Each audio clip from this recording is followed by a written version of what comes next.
قرآن مجید سورہ بقرہ اللہ تبارک و تعالی نے ارشاد فرمایا یا ایھا الذین آمنوا کتب علیکم الصیام، اے ایمان والو تم پر روزے فرض کیے گئے، کما کتب علی الذین من قبلکم، اسی طرح جس طرح تم سے پہلے لوگوں پر فرض کیے گئے تھے، لعلکم تتقون، تاکہ تم پرہیزگار ہو جاؤ، متقی ہو جاؤ، اللہ سے ڈرنے والے بن جاؤ، گناہوں سے بچنے والے بن جاؤ، اپنی زندگی کو رب رسول کے احکامات کی روشنی میں گزارنے والے بن جاؤ۔ روزہ ایک پریکٹس ہے، ایک مجاہدہ ہے، ایک جد و جہد ہے۔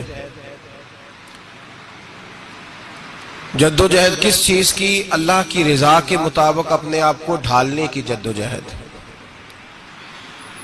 صوم کا لغوی معنی ہوتا ہے رک جانا۔ حلال رزق سامنے پڑا ہے، حلال مشروب سامنے پڑا ہے، حلال رشتہ بیوی کا موجود ہے، لیکن ان سب چیزوں سے حالت روزہ میں رکنا، اللہ کی رضا کے لیے رکنا، اس کا نام روزہ ہے۔ صوم کا معنی رکنے کے ہیں، پرہیز کرنے کے ہیں، بچنے کے ہیں۔ ہر چیز موجود ہے لیکن اللہ کا حکم نہیں ہے تو لہٰذا کھا نہیں سکتے۔ تو رب فرماتے جب جائز چیزیں تو میری مرضی کے بغیر میرے حکم کے نہیں کھا سکتا، تو انہیں رکنا ہے تو حرام کیسے کھا لیتا ہے؟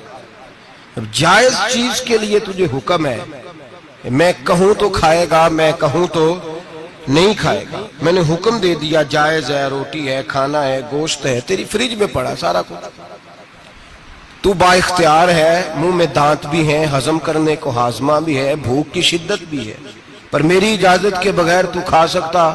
روزہ رکھ لیا، اب تجھے حکم نہیں کہ تو کھائے۔ جب جائز چیز میری مرضی کے بغیر نہیں کھا سکتا تو ناجائز کیسے کھائے گا؟ میرے نبی پاک علیہ السلام نے اپنے خوبصورت الفاظ کے اندر اس مفہوم کو بیان فرمایا۔ محبوب پاک صلی اللہ علیہ وسلم فرماتے جس نے جھوٹ نہیں چھوڑا، غیبت نہیں چھوڑی، برائی نہیں چھوڑی، اللہ کو اس کے بھوکے پیاسے رہنے کی کوئی ضرورت نہیں۔ وہ کاہے کا رکا ہے جب کوئی کام تو اس نے اللہ کی رضا والا کیا نہیں؟ روزہ رکھ کے دغا کر رہا ہے، روزہ رکھ کے جھوٹ بول رہا ہے، روزہ رکھ کے کم ماپ رہا ہے، تول رہا ہے، دھوکہ دے رہا ہے، رشوت لے رہا ہے، فراڈ کر رہا ہے، حرام کا مال اکٹھا کر کے کہتا ہے اس میں سے چلو 10 دیگیں بھی پکا دیں گے۔ وہ بھائی جو کام اللہ نے تجھے کرنے کو حکم دیا تھا جب تو وہ بجا ہی نہیں لا رہا، مقصد روزہ ہی تو حاصل، لعلکم تتقون۔ روزے کا مقصد یہ ہے کہ تو پرہیزگار ہو جائے۔ میرے نبی پاک علیہ السلام کی بارگاہ عالی مرتبت میں 2 عورتیں آئیں،